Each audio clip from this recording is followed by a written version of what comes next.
Assistance being offered to humans and to the Zeta themselves for finding better solutions. The greatest threat to Earth and to human life at this time is not a pole reversal, self-imposed nuclear holocaust, depletion of natural resources, or overpopulation. The greatest threat to your well-being is that of manipulation and exploitation by forces that you do not even yet know are real. The Zeta have successfully interbred with human females. There are hybrid babies and children, or what would appear as Zeta-human hybrids if they were within the three-dimensional system. They do appear as such when they are brought into the third dimension to have contact with their human mothers. The hybrids presently cannot enter the third dimension fully. Their biology is not yet adjusted to the concentrations of matter density within which the third dimension is cloaked. They originate from and exist within an adjacent dimensional band of Earth. The Zeta are cultivating them within those coordinates, not within the present coordinates of your three-dimensional Earth structure. The hybrids are being cultivated to engage in an intersection with your Earth at a time point 400 to 500 years in your future. There are various strains of these Zeta human hybrid beings, each designed to fulfill certain roles within the Zeta plan. Some appear as large, thin white beings with wispy hair, usually white in color when in maturity. These represent the firstborn strain of the race, and these possess the capacity to understand human emotion, as you understand it, better than the more sophisticated strains that have emerged from them. They are the closest to human in terms of biology and psychological orientation. Other strains have been sighted in your times during abductions. The small, dwarf-like creatures you call the blues and also the browns are hybrids, but they were specifically created as the worker strain. These are not simply Zeta-human hybrids, but represent a conglomeration of genetic material derived from other dimensional species as well as from human DNA. Unlike the Zeta-human hybrids, the blues and browns do not possess a high degree of intellectual or intelligence capacity, nor do they harbor within their gene structure a large scope of evolutionary probabilities. They are linked through a hierarchy of centralized minds and are programmed or contoured to serve the needs of those higher up on the evolutionary scale. These beings will often be found in proximity to the whites, the Zeta-human hybrids, serving as guards or general soldiers. Zionites. Many experiments continue to be carried out within the Zeta factions, some combining Earth animal aspects with Zeta and other dimensional life forms. There is one other category of Zeta created hybrids that we would like to mention. These represent the highest strain, and they are also conglomerates, created through the genetic fusing of Zeta, humans, and other dimensional ET life forms. We have mentioned previously the mantis-like beings, the Ethian being highly evolved teachers commissioned to assist the Zeta, the humans, and many others throughout your dimension and others. The Ethian have agreed to assist those Zeta who have made a commitment to non-violation of other systems. The Ethian offered their expertise and some of their genetic material to assist the Zeta in continuation of their species through genetic mutation. Out of this agreement, yet another strain of hybrid was formed, the Zeta-human Ethian strain that we refer to as the Zionites. The Zionite strain constitutes a master race of beings whose abilities and powers reach far beyond the present moment of your Earth history. Indeed, this race was created by splicing together the best of the human strain with other highly advanced genetic material from other systems. The Zeta drew genetic material from the distant past of your species, and they also sent matured hybrids back in time to directly interact with humans. The past we speak of involves advanced civilizations that existed in your past historically, but of which you presently have no record. The Zionites are cultivated time travelers. Though their species came into being through the genetic experimentation of the Zeta, in conjunction with the Ethian, their strain is unique in its abilities of maneuverability through time. From their points of origin in a dimension of Earth adjacent to your own, and running along a time continuum parallel to that of your present, the Zionites have fanned outward in time within your third dimension and also within other dimensions. There are planets within your universe upon which Zionites can be found, and there are large groupings of them working with the Ethian in their home systems. Though in your present terms they could be considered a fledgling race, you must realize that, because of their intertime abilities, they are also a fully matured race simultaneously. They exist as a part of your future in your three-dimensional world, but they are also a part of your past. Through the Zionites' involvement with your ancestors, they are also part of your heritage as humans, and they have had a tremendous effect upon the development of your species. Turanusium, prior to your recorded history, there did exist upon the Earth civilizations of humans that would be considered superior genetically to your present human strain. These beings had interaction with others from the stars in your terms. The original human prototype contained genetic materials gathered throughout the galaxy. The human prototype was not of Earth in its original construction. Humans originated on Earth's fifth-dimensional counterpart planet Terra. The Zionites were one of the star groups whose genetic material was supplied to create the original human prototype. The race of humans of which we speak is called the Turanusium. Their biologies emerged 560 million years ago, YA, from combining various species of animal-like life forms indigenous to Terra during those times with other, more advanced genetic strains from other planetary and other dimensional systems. Terra was viewed as a nursery of sorts, where this new human hybrid could develop and gain sovereignty over the life forms upon the Terra. The human prototype was intended to become the custodian and guardian of Terra, and to enjoy open intergalactic and interdimensional exchange with many other civilizations. For a period of time this development occurred and the new species, humans, evolved graciously. There came a point in time, however, in which the species began a path of de-evolution. The humans, Turanusium, began interbreeding with the other indigenous life forms.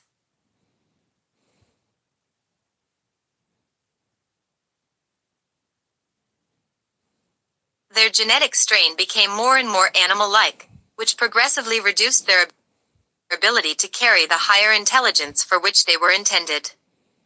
The species digressed, falling into more and more behaviors characteristic of the less developed life forms. Some of the humans left Terra and joined with their interstellar brothers. Others remained upon Terra while genetic diversity began to fragment the human species. Many attempts of re-education were made by the cultures who had seeded the original prototype, but the digression became too great.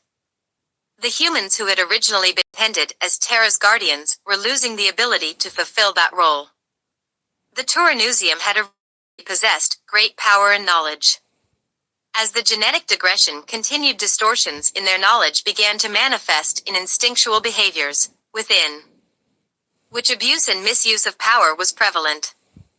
Terra's resources and other life forms were more and more abused and misused.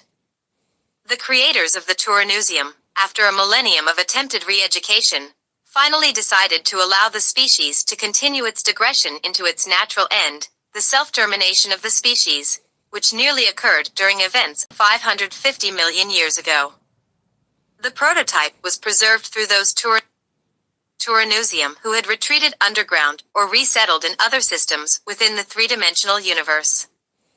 The legends now common in your culture involving Atlantis and Lemuria have emerged through the genetic memory into your times from that prehistoric reality.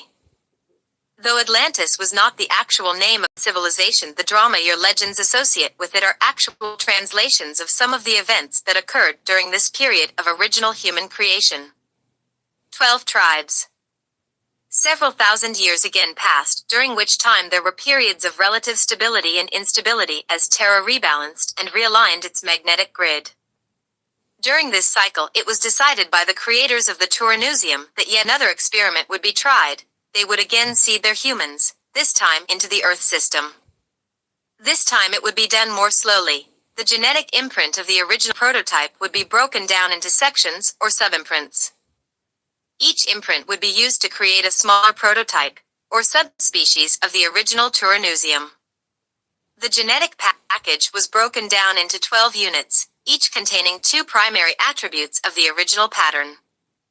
The original pattern possessed 12 strands of DNA. The 12 were separated into individual packages and then polarized. Each of the 12 subspecies was assigned on a genetic level to rebundle their polarized strand into one complete unit. As each of the 12 groups of beings or tribes overcame the duality coded within its genetic structure, it would be brought into alignment with the tribes that had done the same.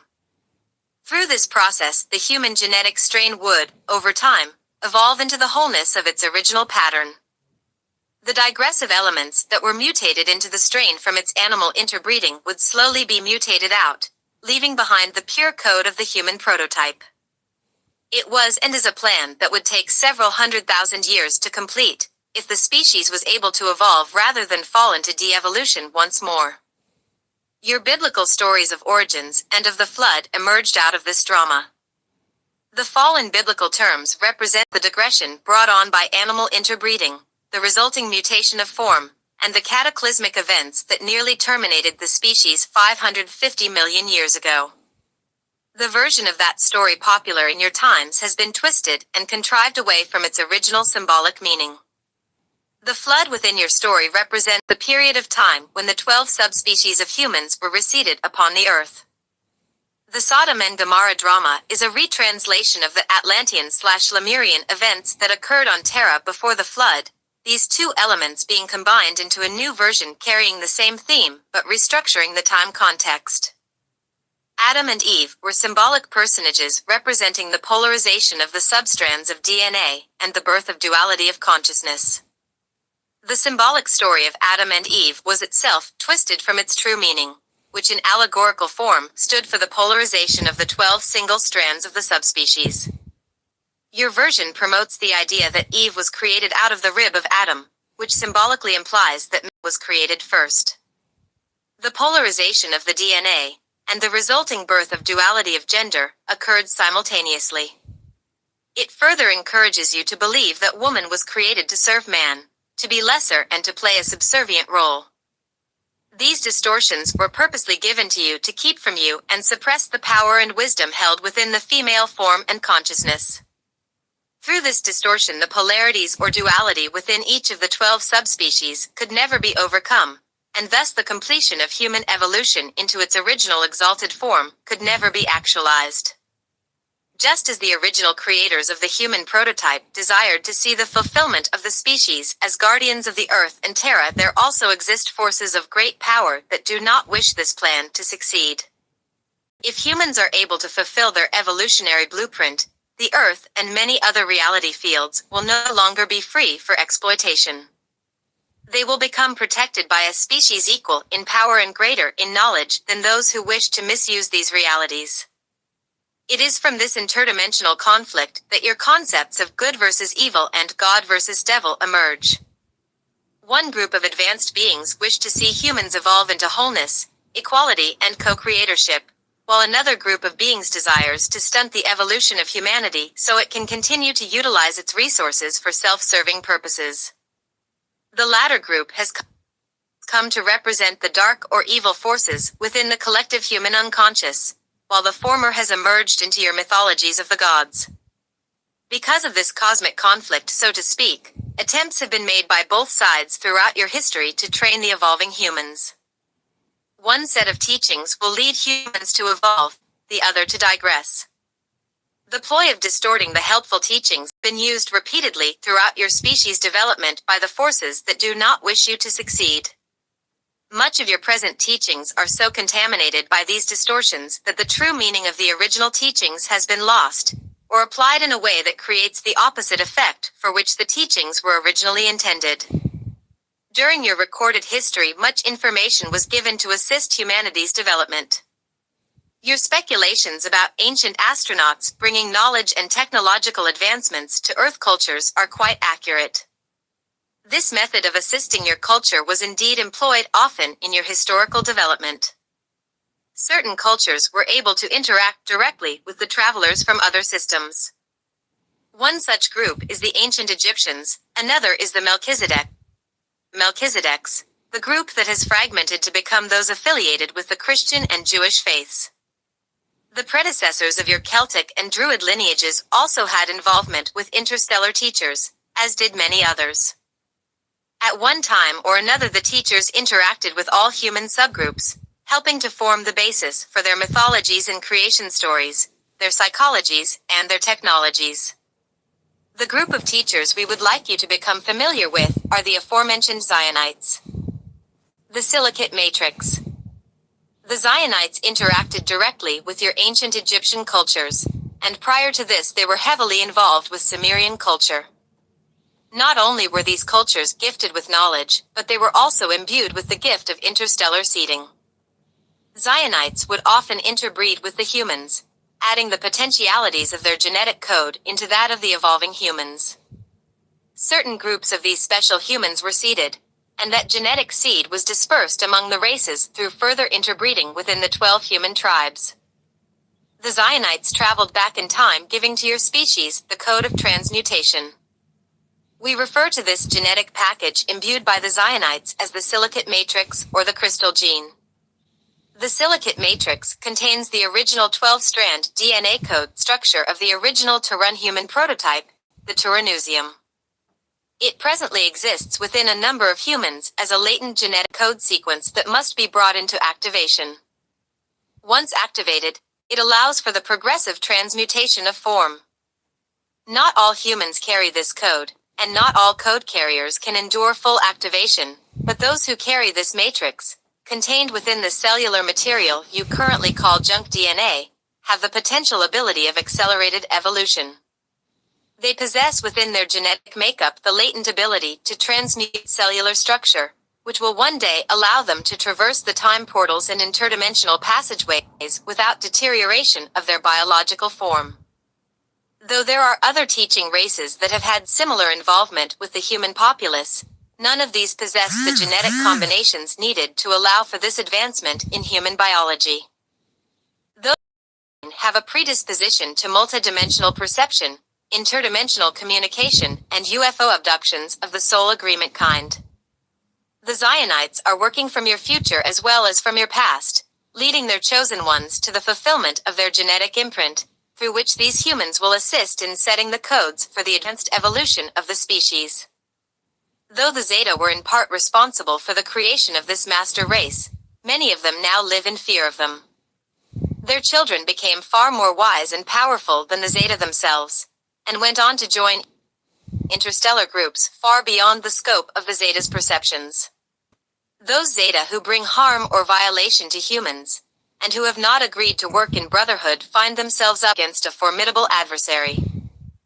The Zeta working toward peace view them with respectful awe.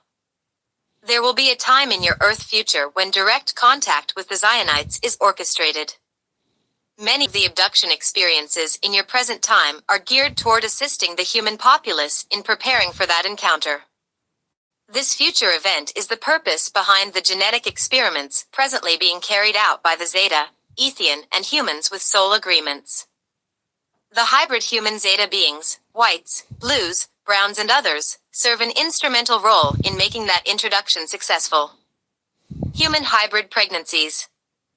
Human females that have subconscious soul agreements to provide the human egg required to foster the hybrid embryo most often do not remember their abductions. These mothers have a genetic code that would not permit them to engage in interdimensional transmigration. They fit into the group whose biologies would be destroyed by such activity. They do not carry the gene of transmutation, silicate matrix, or crystal gene, from the earlier Zionite encounters. The eggs from such women are used to create the whites, as previously mentioned. Male sperm is also used.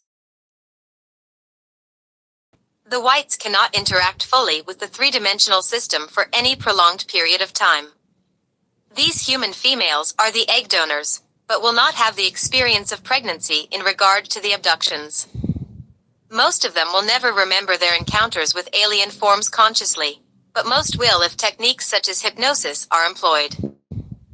Usually level where it then becomes buried in the symbol codes. Some instances of these experiences emerge to the woman as recall of sexual abuse or violation, where the psyche then puts on cover memories, creating a form of false memory of childhood or adolescent assault. The trauma is real and has occurred, but it is cloaked in human clothing, so to speak. Not all cases of repressed memory sexual assault are due to abductions, but many can be attributed to such encounters. Instances in which the physical facts and circumstances of the alleged assault do not easily coincide with actual historical aspects of the case can be a clue for investigators to look deeper into the possibility of alien abduction. Some women donors are being used by Zeta that are not in cooperation with the peaceful brotherhoods. These abductees experience violation at the hands of their abductors and are often used repeatedly for their services. The more frequently the abductions occur in these cases, the closer to conscious recall will be the memory of the experience. Most women experiencing donor abductions do so under the contract of soul agreements. They may feel violated until the actual memory and agreement has been brought into conscious awareness. Hypnosis by skilled practitioners can be therapeutic in either case, but validation of the experience is necessary if healing is to take place. Donor abductions are only one form of encounter presently experienced by humans. Women who have the abduction experience of missing fetuses or vanishing pregnancies fall into another category. These women are not simply egg donors, but serve as surrogate mothers for another version of the white hybrid. Women who have been selected to carry an embryo or fetus are those who carry some trace of the silicate matrix within their latent genetic code. Their bodies are able to endure some degree of transmutation, even if it is only the small amount of acceleration in body vibrational rates needed to accommodate the hybrid fetus. Like the donors, these women usually experience abductions that take place within the third-dimensional field, in which holographic inserts, perceptual interference, and cover memories are utilized to distort or block memory of the event. However, because of the trace of the silicate matrix within their gene code, they are able to sustain the beginnings of pregnancy involving a hybrid fetus. The hybrid fetus develops in its early weeks and months in the same way as the human fetus would mature. It carries a slightly higher cellular oscillation rate than that of a human, but this difference is so minute that the fetus would appear to you as no different than that of a human. As the fetus develops, certain vibrational patterns within the genetic base code begin to change, making the fetal pattern more and more incompatible with the body resonance of its host. At some point, the fetus must be removed and transferred to another dimensional frequency where its development can progress. Mothers who have carried such pregnancies, only to find their fetuses missing, have undergone such fetal transplant in order to protect the integrity of their own bodies as well as to secure the development of the fetus. It would help for these women to know that the children are not being stolen from them. If the hybrid fetus were allowed to mature within its human host, either the mother's body would miscarry the fetus, treating it as foreign material, or more often, the fetus itself, in its thrust for life, would quickly deplete the body and energy of the mother. Only hybrid fetuses are ever taken. Those produced through human conception are never used in relation to the enlightened Zeta. Stealing human fetuses is not a tactic often employed by the abusive Zeta factions either, as their interests move in other directions. Carrying the hybrid fetus beyond the first trimester, or slightly into the second trimester in rare cases, would disrupt the hormonal balances within the female. Muscle tissue would rapidly deteriorate, as would bone structure and certain vital elements within the bone marrow. The developing fetus would act as a cancer within the woman's body, rapidly destroying cellular integrity. The hybrid fetus is hardy, the human body of its host far more fragile, so the continuation of a pregnancy involving the hybrid would end the life of its mother. Great care is taken during soul agreement abductions to protect both fetus and host. The duration of these pregnancies is a clue to the degree to which the silicate matrix has been found present within the mother's genetic code. The longer pregnancies imply a greater presence of this trace gene, and thus a greater ability on the part of the mother to engage in interdimensional transmutation. Mothers involved in the longer gestations are those often taken later to visit with their hybrid offspring. Having the silicate matrix present within their genetic structures allows for the mothers to undergo the dimensional transmigration necessary for such visitations to take place. As infants or children, none of the whites can be brought into the third dimension for any period of time without suffering potentially irreversible damage to their biological structures. For this reason, visitations are arranged between dimensions or within certain contrived frequency modulation zones, whereas the human mother and hybrid child can meet within a temporarily neutral atmosphere. Though visitation with the human mother is usually in the best interest of the child's development, the meetings are arranged only when to do so would also benefit rather than traumatize the mother. As more human surrogates learn of what is taking place within their abduction experiences and make peace with the process, so to speak, more mother/hybrid child visitations will be offered. Women abductees who feel they are ready can request such a visitation by making their desire known just prior to sleep. The visitation may take place during the dream state or another consented abduction arranged in which the mother's wishes can be carried out. The enlightened Zeta have no desire to create trauma for human females, and they are willing to assist these women in understanding the purposes behind their encounters. The women must take the initiative in this regard, and let their Zeta acquaintances know they are receptive to such communication and contact. Again, requesting contact prior to sleep or during practice meditation or focused solitude are the most effective methods of communicating this intention. Abductees are continuously monitored by the Zeta, and the request will be observed and acted upon if appropriate to the needs of the woman. Male humans have also participated in this interbreeding, and many have progeny within the race of whites.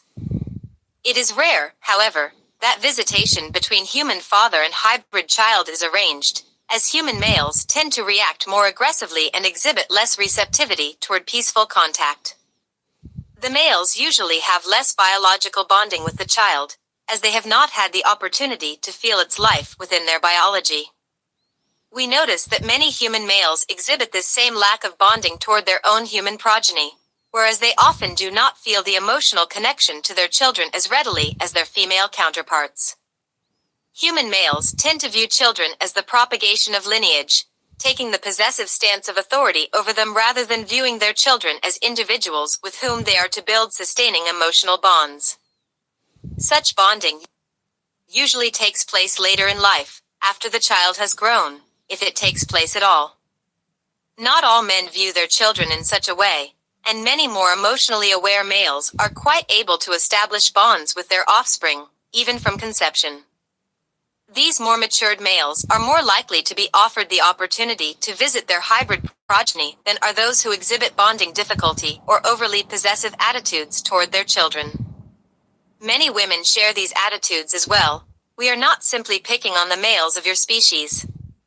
But because human women have developed a greater emotional sensitivity, as a general rule within your culture, because of the gender-related beliefs prevalent in your times, the women are more often able to cultivate attitudes that are more accepting, trusting, and conducive to nurturing.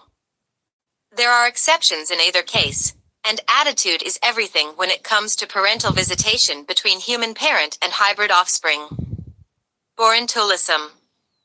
The hybrid whites created through fetal transplant have the ability to enter into the three-dimensional frequency bands for short periods of time.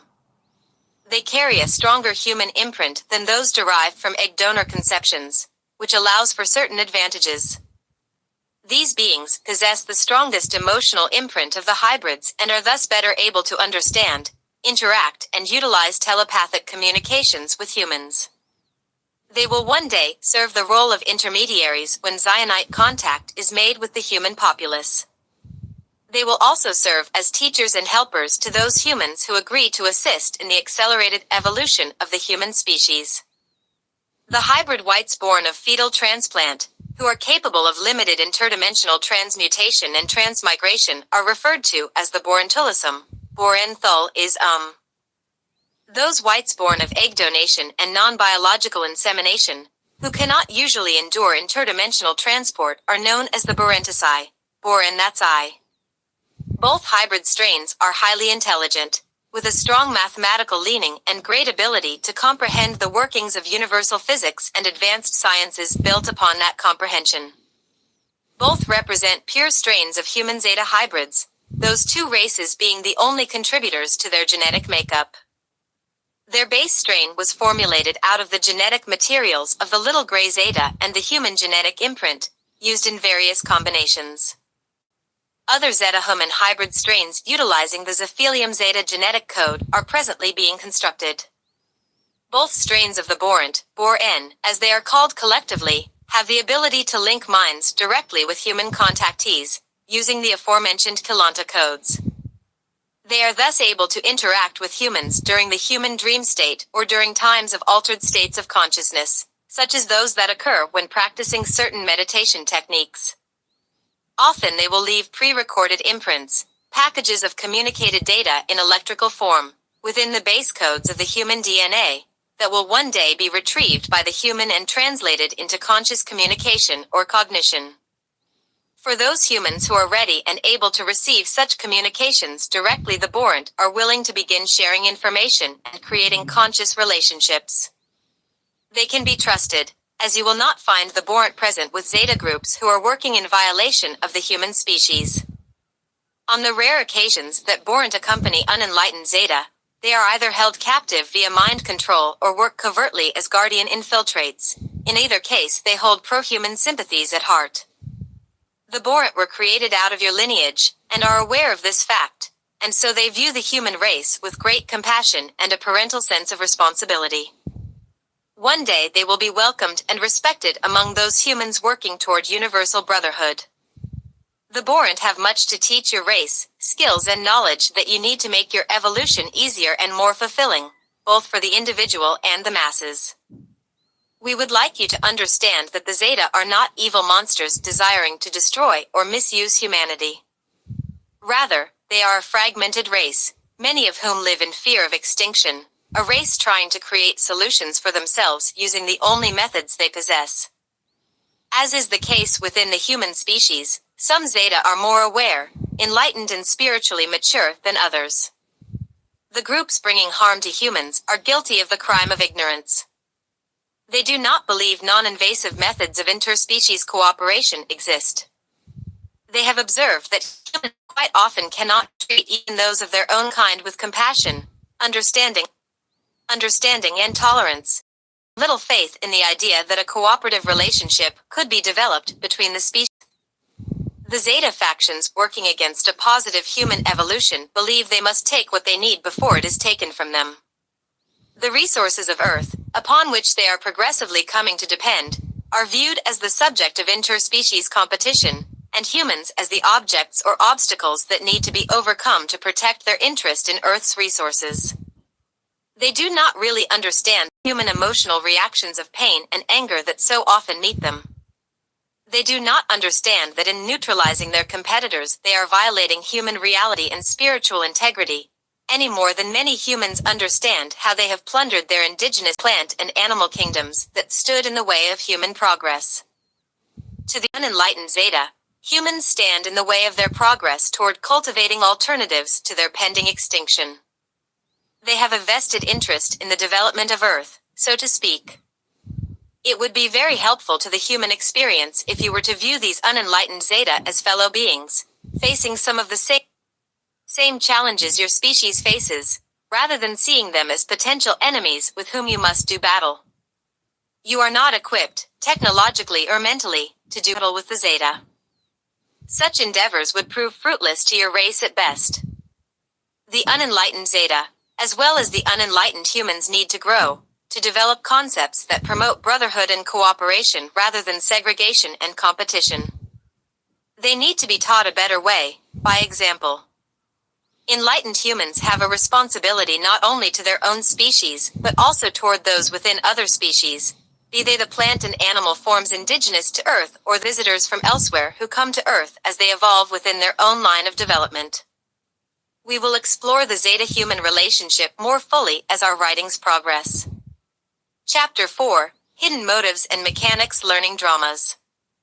We have talked about the Zeta involved with humans at this time who act in violation of universal law, which dictates brotherhood and cooperation. You exist within a free will universe, and because of this freedom, there is much greater leeway of experience than in other systems that operate upon a formatted structure of predetermined action. But in a free will zone there are also drawbacks, from the perspective of security, conformity, and playing by the rules. There are rules in operation within all universal structures. These rules serve as a primary set of agreements which allow for the contours of a chosen reality to unfold into a platform upon which life dramas, and the experiential learning they allow, can take place. In a free will zone, one of the rules or base agreements is that participants within that reality have the choice to play by the rules or to ignore them, creating their own versions as they go along.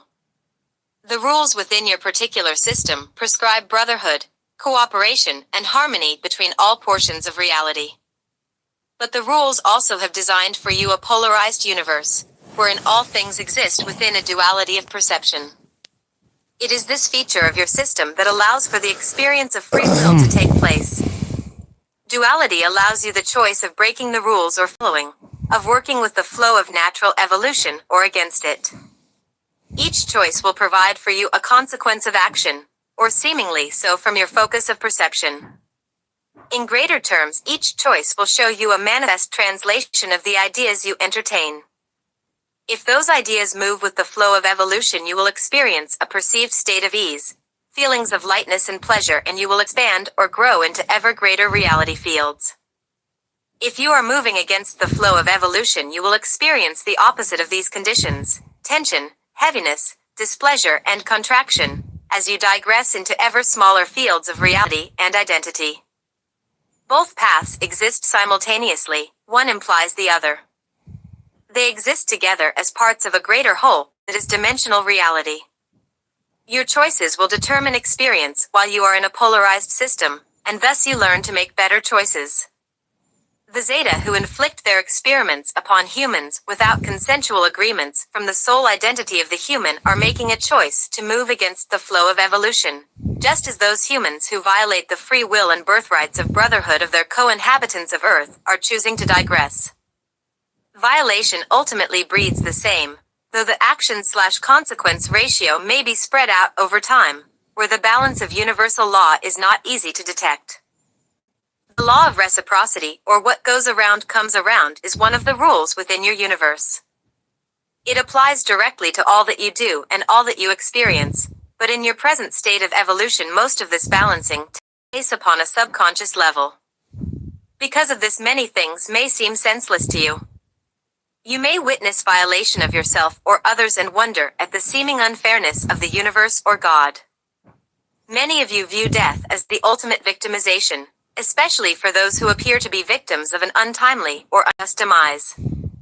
You are seeing the surface of events, and without knowing the greater dramas those surface events are linked to, it can often appear that they are without cause or purpose.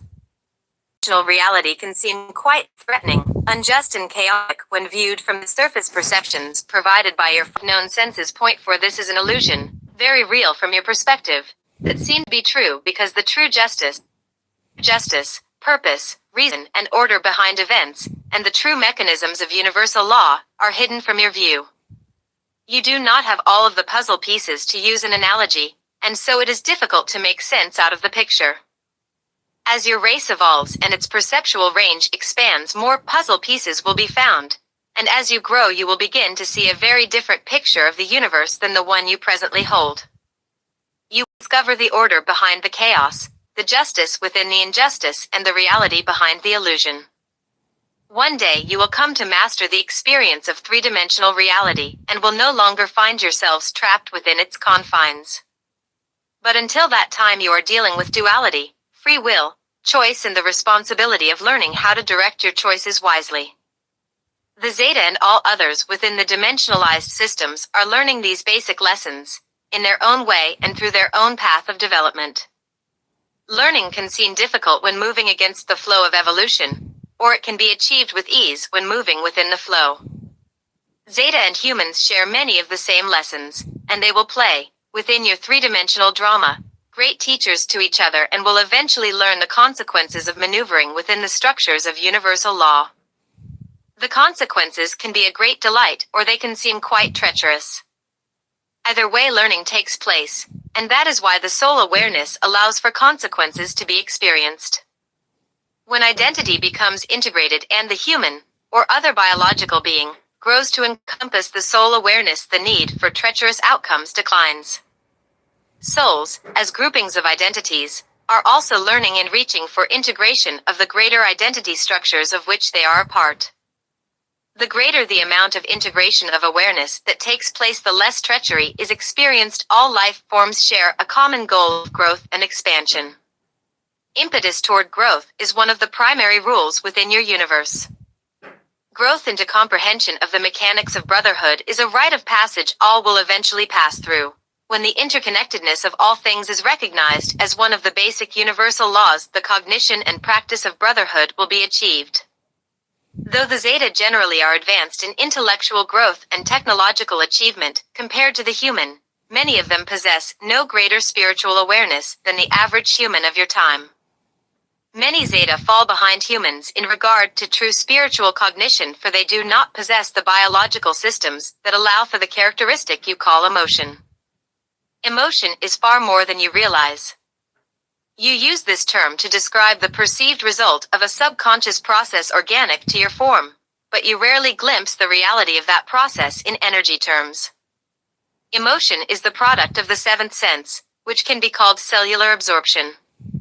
We will detail the mechanics of this sense in other writings. It is the ability, present on a cellular level, to filter energy and frequency, create energetic imprints of that filtered energy, and translate the imprints into packages of perception that are then used to feed information to the other senses. All body mechanisms are regulated through this facility within the human organism, and it allows for the development of tremendous potentials within the human species. The Zeta biology is set up differently. As we previously described, the Zeta presently involved with your system are mutations from their original form. That mutation occurred as a result of their experiments in dimensional blending. Originally, they did possess a sense facility similar to that of the human emotive structure, which allowed them greater freedom to connect with the universal energy grid structures that support the third dimension. With the mutation, they lost this ability. They became trapped within their own biology, and their soul identities became severed from the greater structures from which they had been created.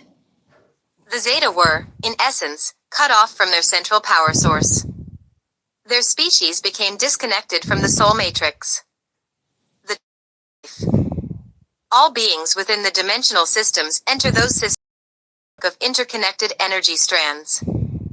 There is a precise pattern to systems entry, just as your computers have precise codes of access to their operations.